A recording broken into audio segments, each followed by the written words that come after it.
এই যে আপনারা সমন্বয়ক হবেন, উপদেষ্টা হবেন, নতুন দল দ্বারা করবেন, বিশ্বাস করেন ভাই, এগুলো যদি ছাত্র জনতা যারা আপনাদের ডাকে সাড়া দিয়ে জীবনের বাজি রেখে রাস্তায় নামছিল, যারা শহীদ হয়েছে, এরা যদি আগে জানতো যে আপনারা এরকম দল দ্বারা করবেন, রাজনীতি করবেন, এইটা দিয়ে আবার শাসক হবেন, তারা জীবনে, আমারও মনে হয় না যে তারা রাস্তায় নামতো, অথবা জীবনের বাজি রেখা এইভাবে স্বৈরশাসক তাড়াতো।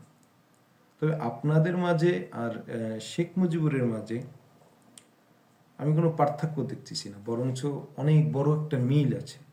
দেখুন, শেখ মুজিবুর রহমান 1971 সালে দেশের জনগণ নিয়ে পাকিস্তানের বিরুদ্ধে যুদ্ধ করে কি দেশ স্বাধীন করছে। পরবর্তীতে সে একটা কি শাসক হতে চেয়েছে, হ্যাঁ, অথবা শাসক হয়েছে, যেটা জনগণ এই যে মাইনা নেয় নাই, অথবা মাইনা নিতে পারে নাই, অথবা স্বৈরশাসকের রূপ ধরছে।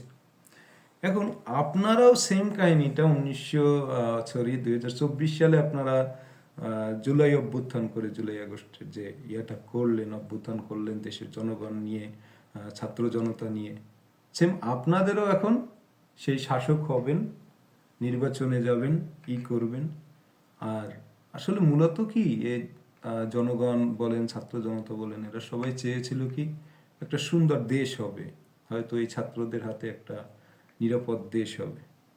ঠিক, আপনারা মোটামুটি উপদেষ্টা হয়ে এই 6-7 মাস ধরে দেশ চালাচ্ছেন, যে একটা অবস্থা রে ভাই, হ্যাঁ রে, যে নিউজ টিউজ দেখি মানে একদম।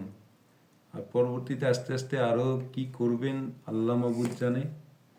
মানে রাজনীতিতে মূলত হলো কি, আপনারা লক্ষ্য করছি এই যে জনগণের আবেগ নিয়ে, জনগণের আবেগ নিয়ে আপনারা হলো কি নেতা হওয়ার ধান্দা এবং বড় হওয়ার ধান্দা। এই জিনিসগুলো আসলে মানে প্রতিটা দল, প্রতিটা প্রতিটা ইসের মধ্যে আছে, নেতার মধ্যে আছে।